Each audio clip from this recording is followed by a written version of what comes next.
Awesome. Well, welcome everyone. I'm Valerie Sessions, not the speaker today. The other Valerie is our wonderful speaker today, but I'm one of the Charleston Women in Tech board members and part of the newly formed program committee. In the way of announcements, this is our final Mentor of the Month series.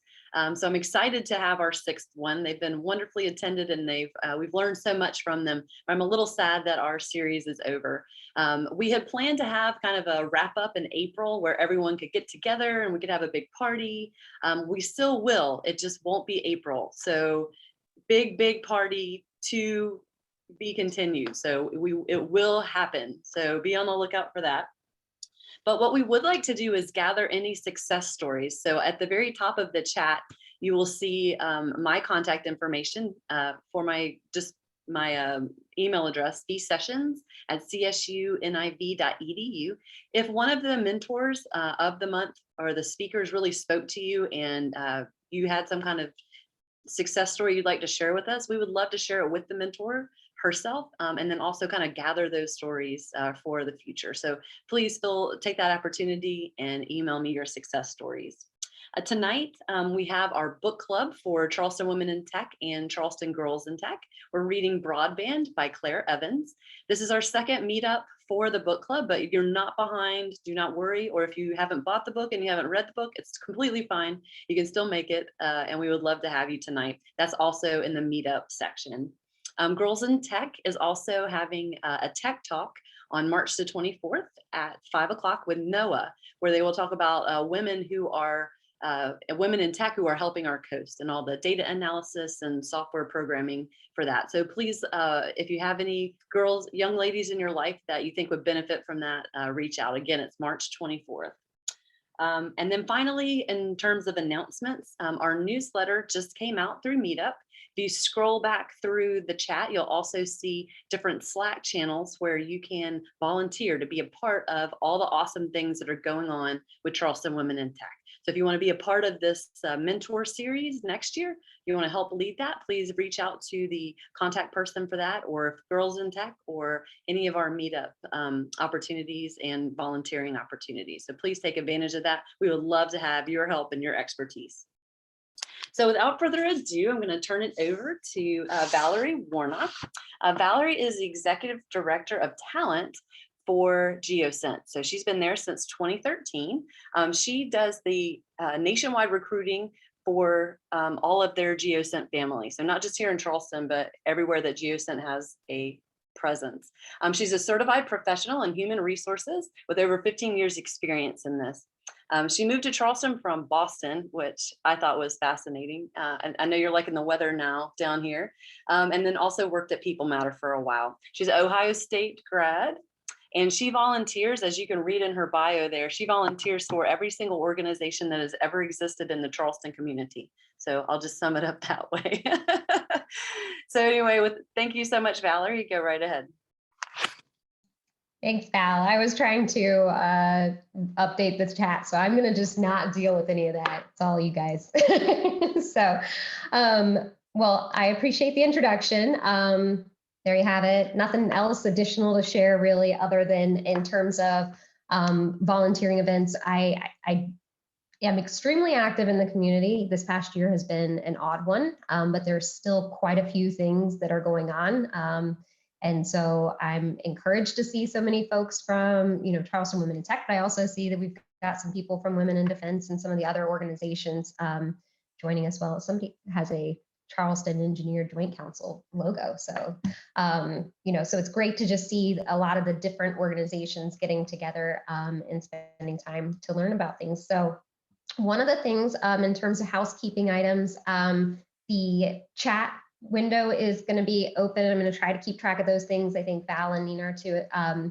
And so if you've got questions or you've got maybe something that you want to share or point out, the idea is to try and keep this a little bit more interactive. So one of the ways that we're going to be interactive is by doing polls as well. So we're going to go ahead and start out with our first poll.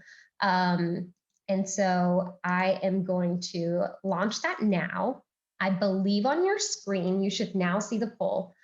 For some of you, if you're not in the platform, there's a chance it didn't come up. Basically, the question here is, what types of social media platforms are you using? So if you prefer or you don't see the poll, feel free to just put that into the chat. So that's kind of how these will work. This one's unique because it's a select all that applies. So some of you might be heavily involved in social media or maybe not too much at all. So just go ahead and click those. All right, so last second here, if you want to try to add something to the poll, and I'm going to share the results. So in sharing the results, it looks pretty interesting here. They are like teeny tiny on my screen, so I'm going to lean in a little here to see, but it looks like we've got a pretty strong running of those that are in our leader is with LinkedIn, which is great because a lot of what we're going to look at today is heavily leaning onto LinkedIn. And then it does seem that kind of following up, which is pretty consistent with what I've seen, which would be that Facebook and Instagram lagging next. So there is our first poll. You guys did great. So you've already been successful today. And now looking at those results, those mimic very well to what you see on the screen, which is most recent I could get was January. The February results weren't out yet in terms of the number of users in these different platforms. So this is worldwide information, which is why you see probably quite a few of these platforms that are ones that we're not using in the United States. But you know, we kind of picked some of the ones that we had. And LinkedIn is not considered to be in the social media platform, so it's not listed on here to be able to compare. But the users there would rival and actually exceed what you're seeing there for all of these. So this is just, I think, probably a little bit enlightening as to how much activity is in YouTube. You know, I personally didn't really think much about YouTube until like I had a small child and it was YouTube all the time. But there are quite a few organizations that are able to advertise and to do things there. And so that's where I kind of wanted to highlight just a little bit about the fact that so many millions of users, billions of users involved in these platforms and why that makes such an impact. And so today what we're going to kind of do is break it down into 3 areas. What I'm wanting to do is kind of look at how we view and what we do with social media from a personal perspective as well as professional. We're going to spend the majority of our time digging into professional because that's the only part that I actually know. And then we're going to end things off and have some takeaways there. So in launching a couple more polls, this way I can kind of get an idea of, oh, I didn't even stop sharing those. I don't think I'm new to polls. So moving in, we're going to just kind of find out a little bit about what you use on a personal level. So this one is only a select one. This is going to be asking for what you consider to be your primary. Where do you spend the majority? I know you may use multiple ones, but do you feel like most mornings you hop on and you want to see which social media platform?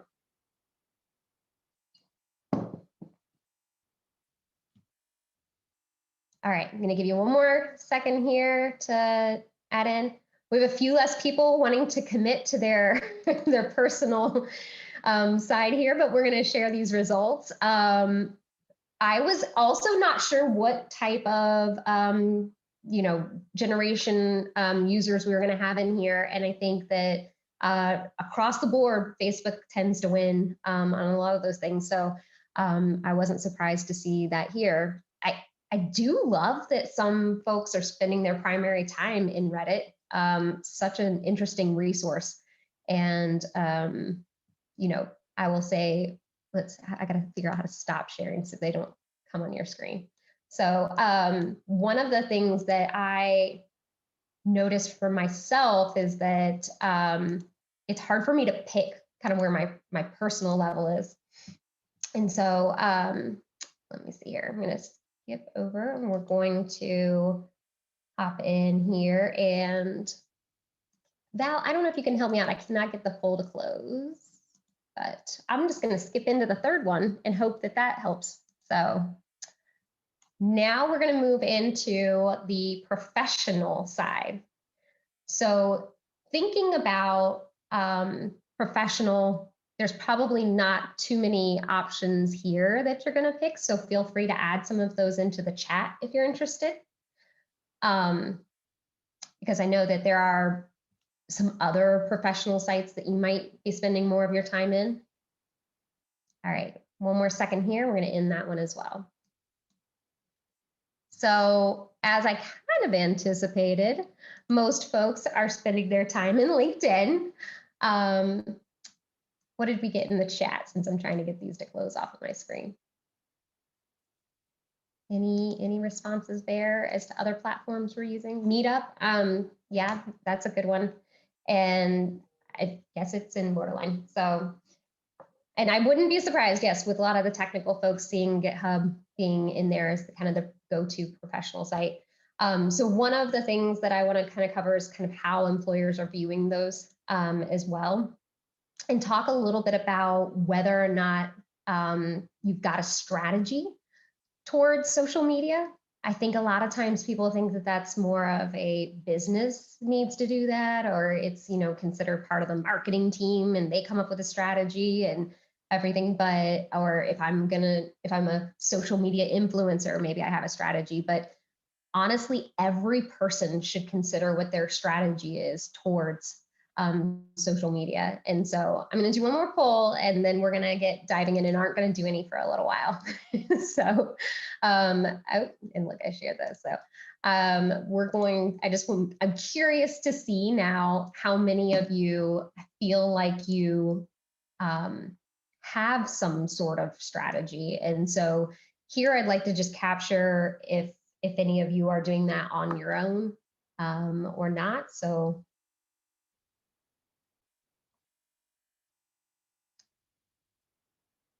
and if you feel like you have a really distinctive strategy, maybe mention in the chat as to why you have that strategy or how long you've had that strategy.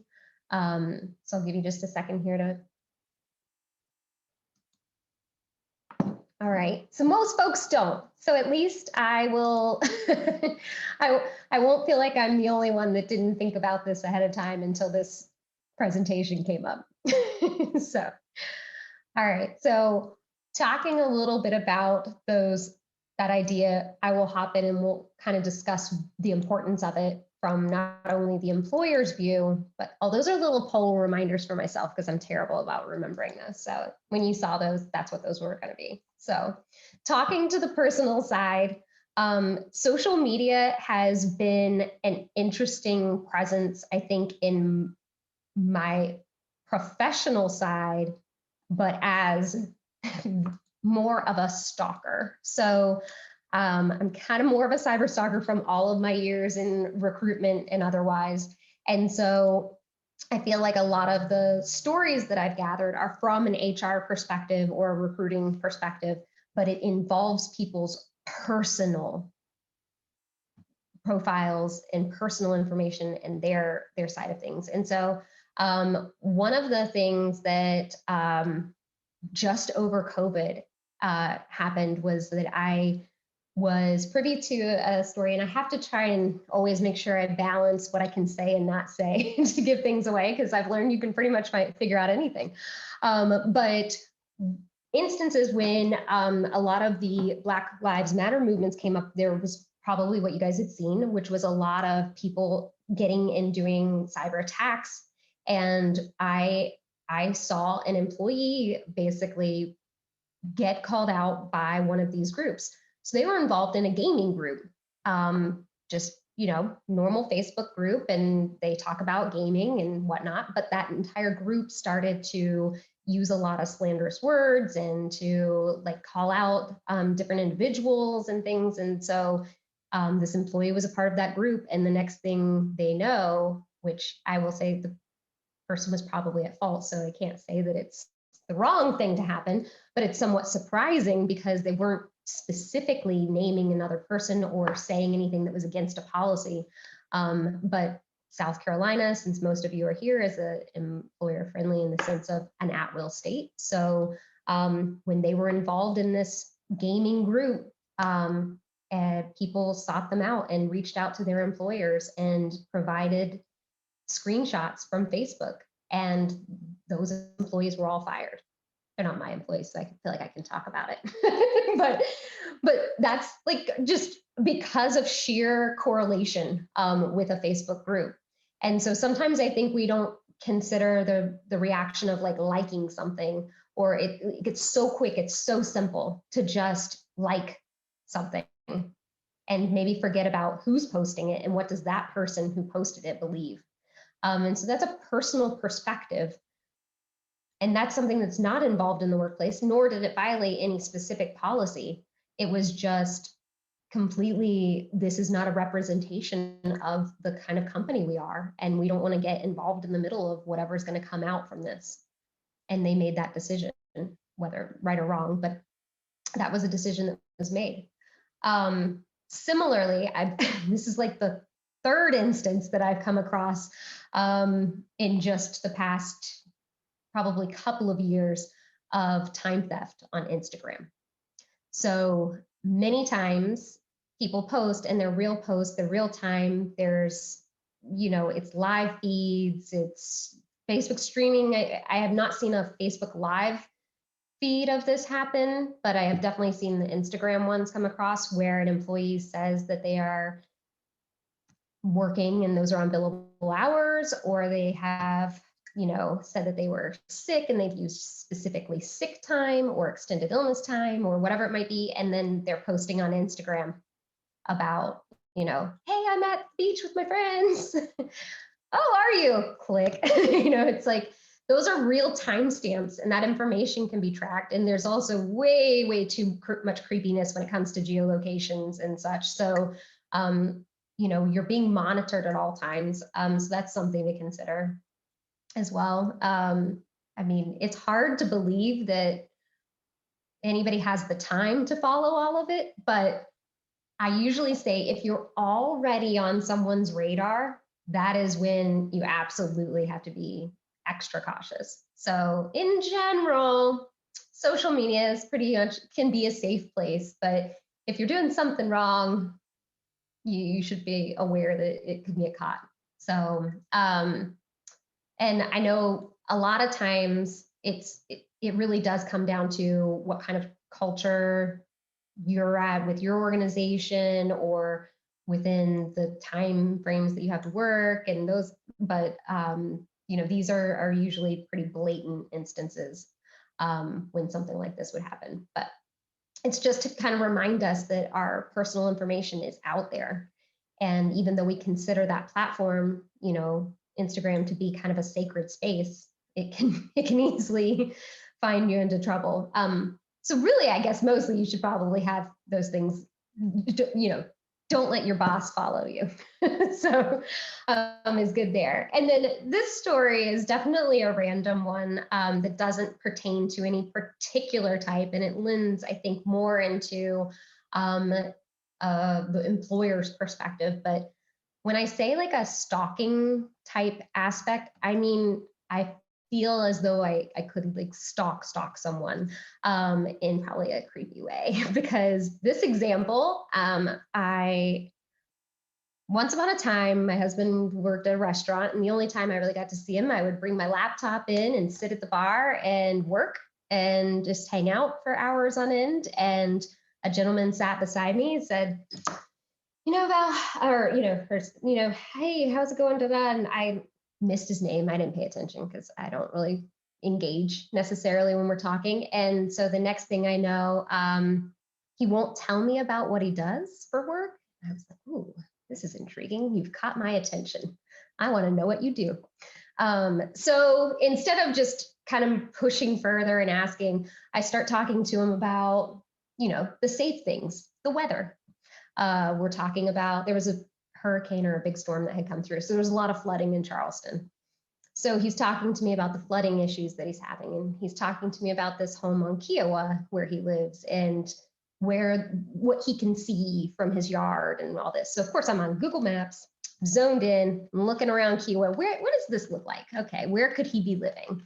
And then I ask a couple of kind of questions to help me narrow it down, like, oh, like, how is that? Do you have a lot of neighbors? Those kinds of things. And you kind of just, you dwindle it down until you get to where you're headed. And so I pinpointed an address and I'm like, all right. So then I hop into the tax records and I'm looking up by tax record. And then I'm like, man, I forgot what this guy's name is. And I look and he has a monogram shirt on. So I'm like, all right, now I've got your initials. So all you need to do when you're looking into pretty much most searches, you can use an asterisk. When you use an asterisk at the end of a letter, then it's going to look for any type of combination of letters following, right? So, all right, so I pop one of those in there and I look, and now I've got this gentleman's address. And from there, I've got his name. And then I just, do the Google search, Bing search, whatever it might be. And next thing I know, I'm seeing that he's a meat packing guy and brings all of the stuff down from upstate to the Piggly Wigglies. So, he comments, it couldn't have been more glorious. And that's why I remember this story so well, because he's like, so what you working on there? And I spin my screen across and it's a picture of him in an article about opening these Piggly Wigglies. And he just turned stark white. So of course he thought I was like a PI or a detective. I'm like, no, I look for, developers for a living. That's what I do. So that's all to be said. Sometimes it's not the, expected things on social media, and it's not those things. It's your entire social presence that exists.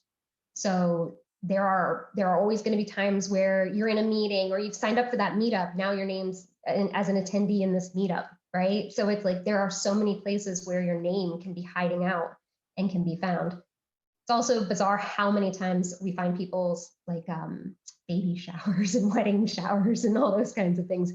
Evites are great. So it's one of those things where I feel like your personal network just needs to get as enclosed as possible so that creepy people like me aren't going to try and find you. So take time, make sure that you're looking through and locking down permissions. I was shocked the last time I did this, how many applications on my phone listened to me. So, which I intentionally like Instagram up because I like to sometimes say things that I'm looking for so that it'll give me an ad. But you should definitely try to figure out any of those that you aren't interested in. And maybe instead of hunkering down and not having it out there, because from an employer perspective or a recruiter perspective, that kind of makes it very suspicious. And then we're going to only look harder, which is not good. You don't want us to dig deeper. So maybe just create like your close friends groups and those things, limited connections and whatever, and just pay attention to when you're posting things to different people. I personally have always set up so that I have to approve my timeline on Facebook, just settings like that where you need to on Instagram approve who's following you, those kinds of things. And so way back when I first started in HR and Facebook was around, I started 2 separate ones. That was before it even seemed like a place that could have issues. But so I do have 2 Facebook accounts. I have my personal one, which doesn't have any pictures, but you could probably figure out maybe which beach. You could probably do a reverse image search on Google and find out that that's Charleston. And you could probably then go in and look and see how many Valeries, and that is my middle name. So it wouldn't be that hard to find me. I'm not really trying to be hidden, but I don't want it to be where you can just see my picture and associate it with that. However, in my professional Facebook, which is used frequently, I do want as much about me out there as possible. So maybe it is an instance where you need to create an alias on your account so that it's more difficult to partner your personal things to your professional presence.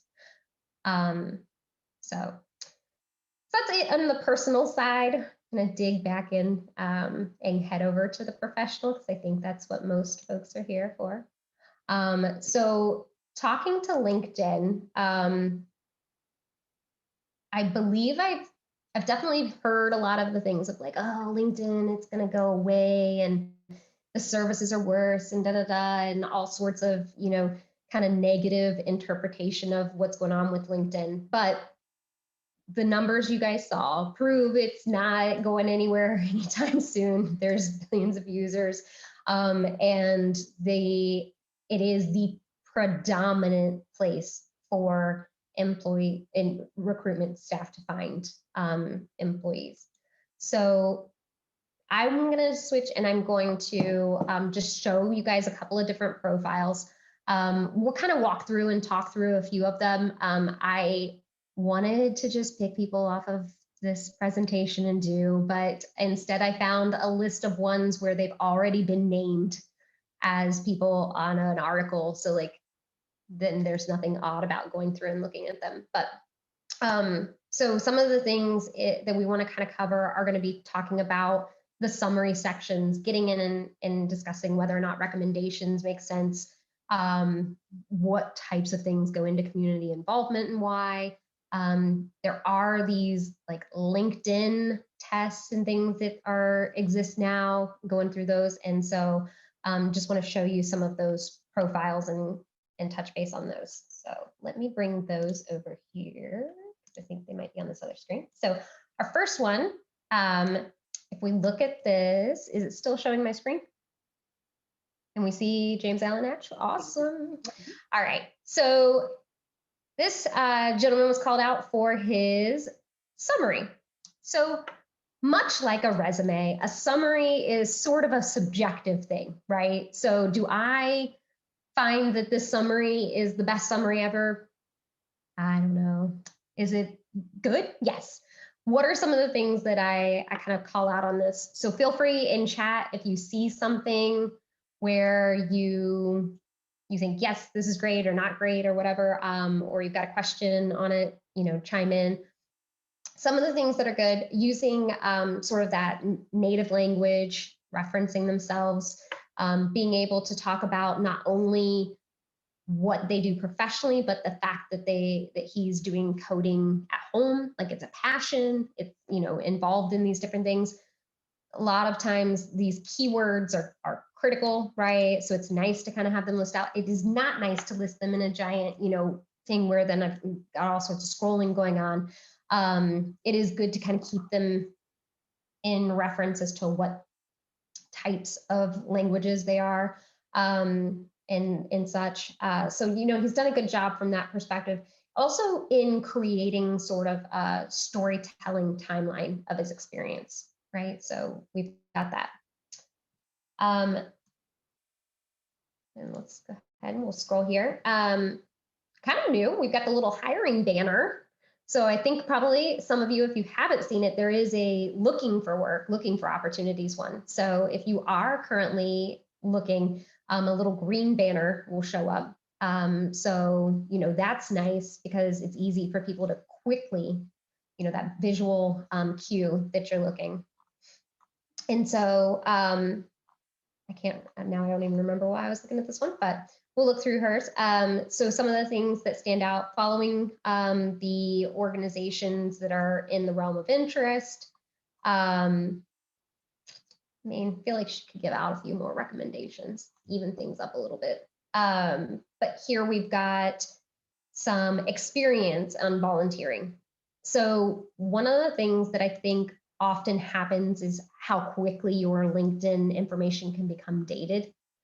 You'll put that you're still doing some type of high school volunteering and it's running through present, even though you haven't done that. You did that like one summer. So taking the time to go in and update those, but in looking, this is also something that I think people sometimes shy away from. On a resume, you're not supposed to necessarily put information that is going to signify any type of, religious activity or those kind, anything that is going to kind of call you out from that perspective. But from a LinkedIn side, this is where you get an opportunity to really show all of the things that you're doing outside. Because if a recruiter is looking at your LinkedIn, they've already kind of, or an employer or anything, they've already kind of gone past the realm of saying, I'm anonymized and I'm not going to have biases because I see your picture and your name and all this information about you. So have it out there, have it. It's also nice because these different organizations can provide connections and networking and create some sort of connection to the employer that might not have been there. It's just like an alma mater for school, right? People automatically connect to that. So this is a great section to make sure that you've got your information updated in and that it's relevant, because the last thing you need is for someone to say, oh, so you're still doing Girl Scouts. Huh. It's interesting. How is that going? Which grade are you in? So just, make sure that that information is up to date. We'll look at another one here. And so here, okay, so here Katie's got a nice balance. She's given out endorsements. It says a lot about your personality. So I think, let's see, I think she's got some great, activity happening too. Yeah, so in this case, Katie's done a nice job of being able to utilize the featured aspect. So especially for someone who's in design or has something that they have created. I don't have anything I've created. So if you've got some things that you've created, or you've got something, in this case, she's a realtor, right? So she's got properties that she's going to feature, or she's got things of that nature, or speaking engagements and things like that. So this is an interesting section that is highly underutilized in LinkedIn. But when you have it, it stands out, and it's something very easy to update. Another thing that I think the entire world doesn't pay attention to is the fact that LinkedIn activity is more, it captures more than I think people expect it to. So not only are you going to see anytime someone's commenting on things, you're also going to see their reactions to things.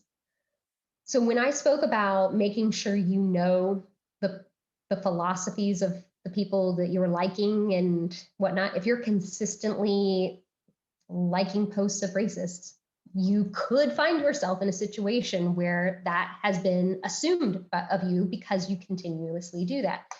Might be that you just happen to like some of the content because that's not what's being posted, but it's very quick and easy to make those and then not realize that someone like myself is going to come in here and look through your activity to see how involved you are, how often you're responding to things, how much of your day are you spending, doing these things, and is it relevant?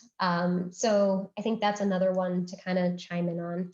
I'll just grab another one here because this gentleman has an example of a LinkedIn certification. So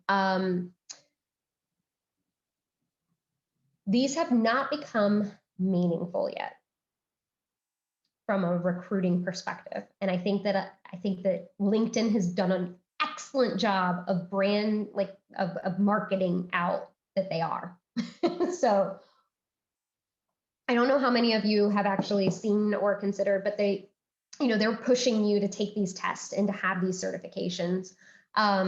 This is much more useful of a section for industry recognized certifications.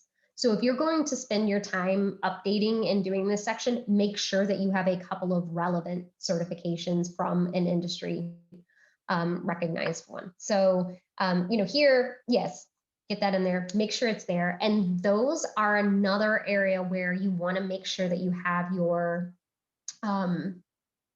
dates in there and accurate and that you're keeping up. So that is another profile there. So anybody have anything chimed in? I don't think I've seen any questions there. So we will hop back in here. I'll see what I missed. And so I think we covered those, gentlemen. One of the things that we didn't cover, but will be a poll question here. So let me grab one. I'm going to launch this one, and that, oh, whoops, that is not the right poll. Well, I guess it can be. Doesn't really matter. But let's see. I apologize. I wish that you guys could see how teeny tiny it is on my screen. You want me to relaunch it? I think I can do it too. I don't know. I was looking for the one that just, I mean, I can just kind of say, like, in terms of people who are following organizations. And so I'll just skip that. I can figure out where it is off the screen. But yes, so I think one of the things that people really underestimate, when I go to look at a LinkedIn profile, and you might have even noticed it as I did it, I immediately scroll to the bottom of the page. And what is at the bottom of the page? The bottom of the page is interest in organizations and things you're following, right? And so normally if I'm going to a LinkedIn page, I've often seen someone's, I've seen their resume or an application or something. And so I've already know what their work experience is like.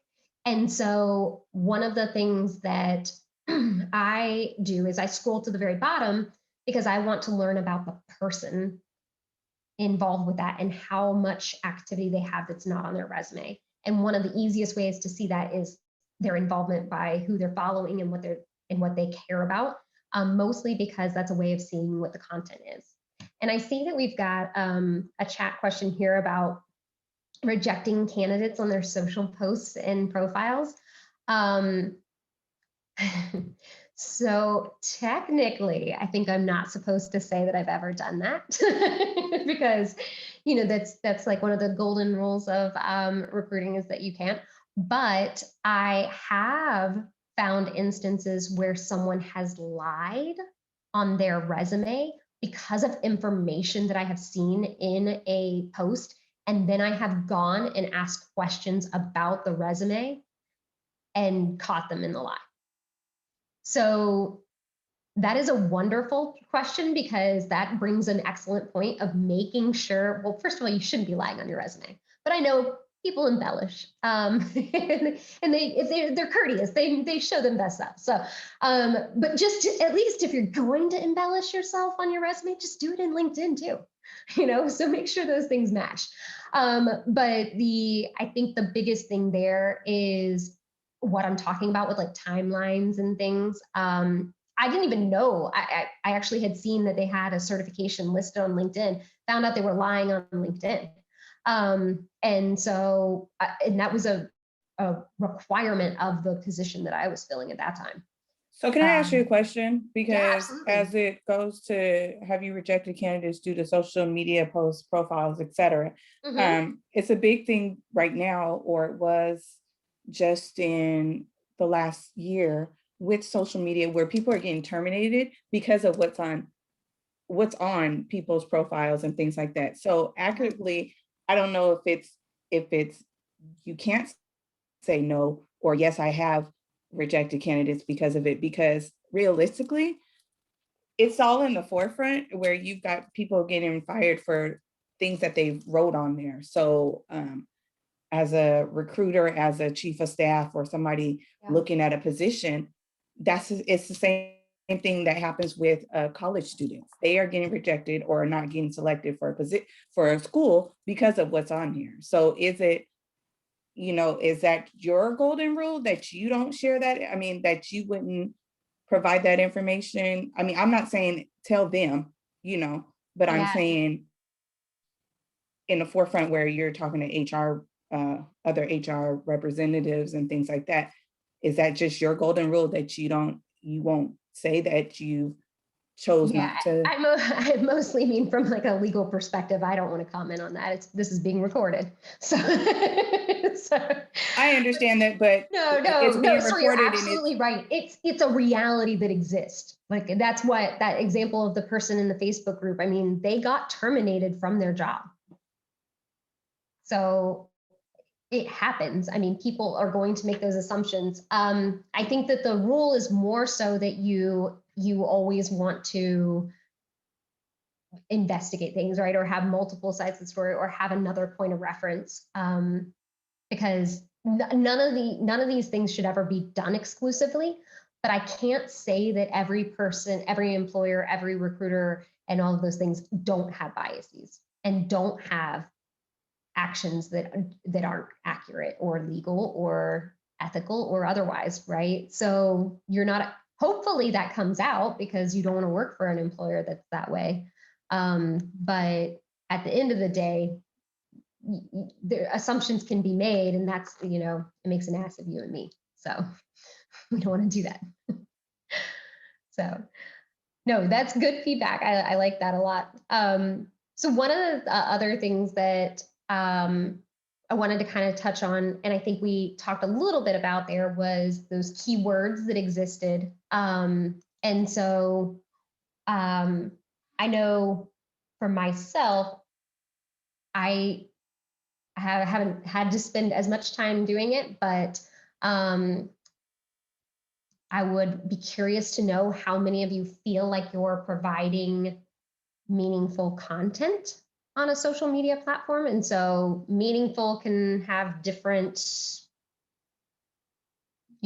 perspectives of what that is, but from more of an employment perspective, are you involved? You saw on Katie's, she's got some articles referencing different things. Some of that is just sharing those things. Some of it is being able to do that. And so I'm going to close this poll here in a second, but it looks like based on these results, a lot of you are feeling like, almost half of you are sharing something at least once a month. And I think that that's a great target. I think that that, nothing to shy. I am actually surprised a lot that a quarter of you guys are spending something and submitting something weekly. I don't know how to not share them. I think close it. And so I think that it's great to be able to provide that type of content. And again, that is because of the way that we're going to look for people and find them. And one of the searching techniques that I know you guys are aware of is like the Boolean searches, right? So the more that you have a ability to get information into different platforms, the more quickly it's going to be found, right? So if you're great at some type of development, or you are, a rock star at anything and everything, then just make sure that those keywords are out there, because we're going to run something like this and we're going to find it wherever we can. And so this is just sharing a little bit. I just grabbed quickly a couple of them.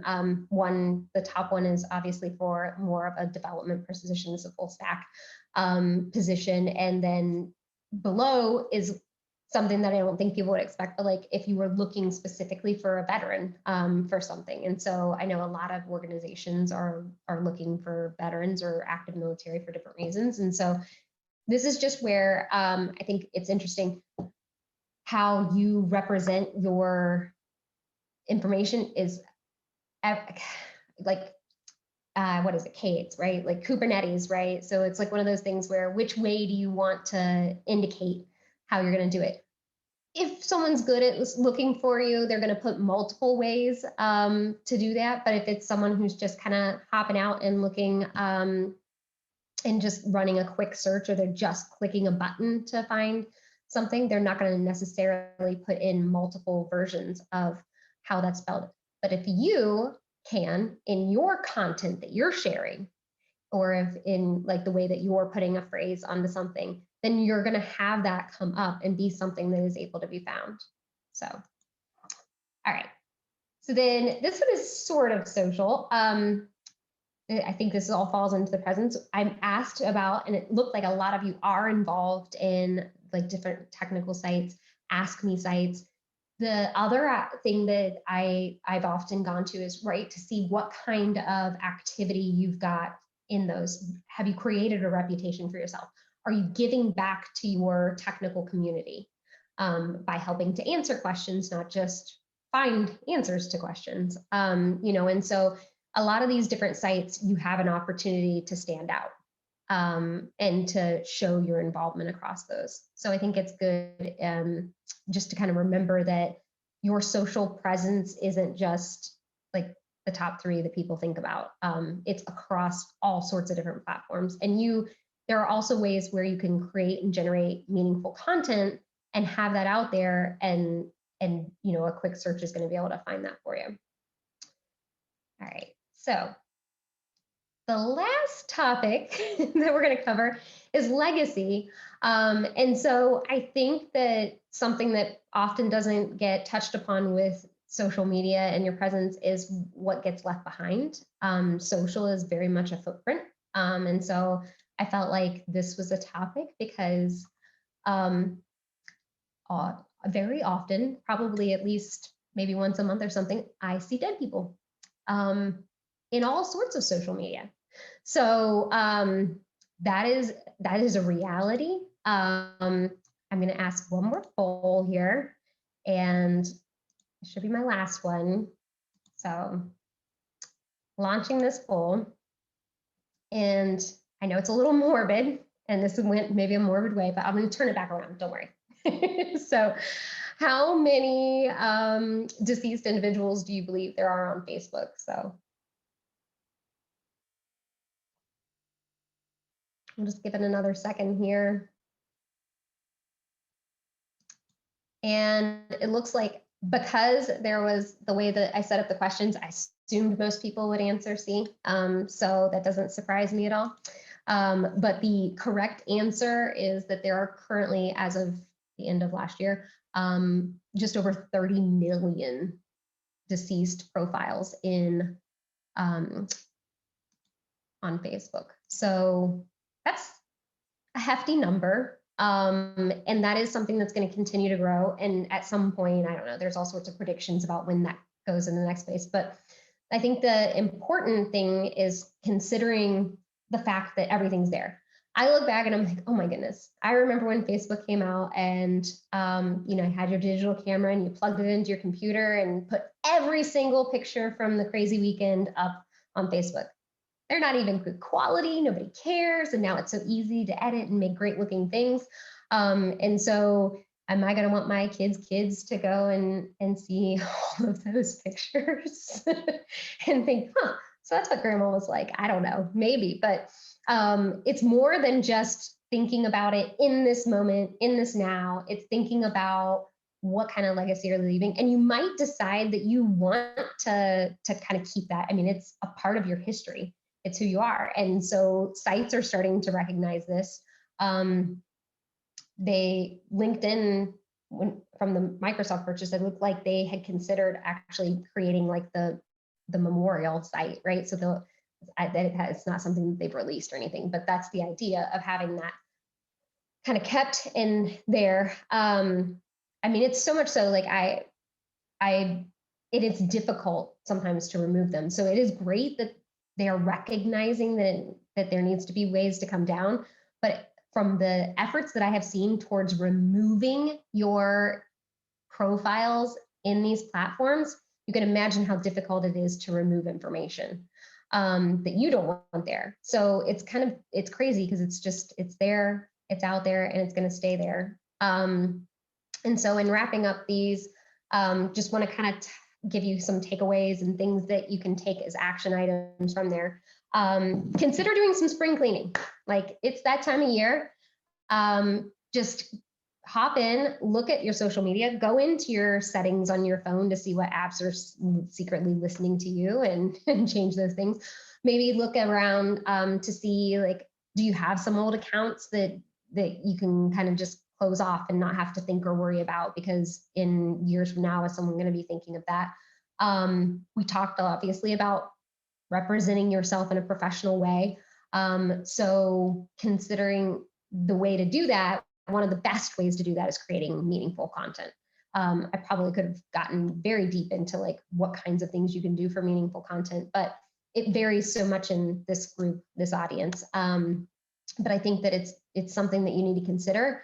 And also obviously what legacy you're leaving behind, but in ways of considering that, like maybe just create a couple of quick SMART goals. Like think, okay, from now on, I'm going to set a little reminder on my calendar, and it's going to be so that I can get in and remember to go and update mine. Like I personally know my LinkedIn is out of date. Like I didn't want to touch it because then it makes all these little updates and things. But take the time to update those things. Take the time to check and make sure that you've completed your, like that you've locked things down that you want down, that you've created a strategy for yourself in terms of, do I want to continue having my personal, and do I have goals that I'm trying to reach with that personal strategy? Or are there things that I really need to turn and focus in more on the professional? So you can separate them out or you can update them, but definitely check permissions and update those things. So I think I was supposed to leave a little bit of time for sharing and asking questions. So that was awesome, Valerie. Thanks so much for the reminder to do a spring cleaning, and I think scheduling time to do social media, like, to do professional social media is something so simple, but something so important to do. There were a couple of questions from the chat. One was, what kinds of things should somebody share if they've been in the industry for about 30 years and they're all over the place, different things, like just a couple of tips for that. Oh, in terms of like content sharing? Yeah. So if they've been in a lot of different things, or what should be on their LinkedIn page if they've been in a lot of different career paths and they're looking to change to one specific thing. Oh my, yes. So I think that it's important to determine like the result that you're looking for. So if you're trying to pivot your career and you're looking to try and get into another organization, start figuring out some of the leaders in different that are in that industry and following them and like retweeting, reposting. I don't know, nobody tweets anymore, but like, doing those to be able to do it until you feel confident that you can start creating content. So it's okay. Content can be sharing other people's content. Well, that's a good point. That's great. The other question was about GitHub specifically, that they're not allowed to really share what they're working on at work on GitHub, right? So it might be proprietary or it might be, code that they're not able to get out there. So they might make like I probably should just read it. It's a long one, but I can read it. they're gonna put something on there that's kind of, at least there's development on there, but it doesn't really show what all they've done at work. So is there a way to get it? Do you have a tip for that? I guess I would open it up to see if anyone has tips on how to share it without sharing it. Because I'm not 100% sure because I believe you can still show the number of reposts that you have without being able to open them, right? I thought there was a way that you can. Well, it might be that their company doesn't use GitHub as their repost, or there might be something different. But you could also do a lot of places that don't allow you, because of proprietary reasons, to put your code out there, might go through like a cleansing process for you, allow you to take out parts of it, and then just show what is able to be shared. So you could do that. Yeah. Oh, nothing. Oh, I don't know. I'm sorry. I don't have a good answer for that one. If you're not allowed to share anything at all. Yeah. But I do think those personal projects that you're working on, if you can put that on GitHub, that will be helpful. And you could just say in there, maybe you can make a little README file at the top of it and just say, this isn't everything. This is the gist of what I do at work. Yeah, and sometimes it's where are you spending your personal time, right? So if you are spending a lot of time in Reddit, maybe you start to get some involvement there and talk with other people about things that you did. I'm not sure how you can get credit without being able to show anything. So, all right. Other questions that have come up or?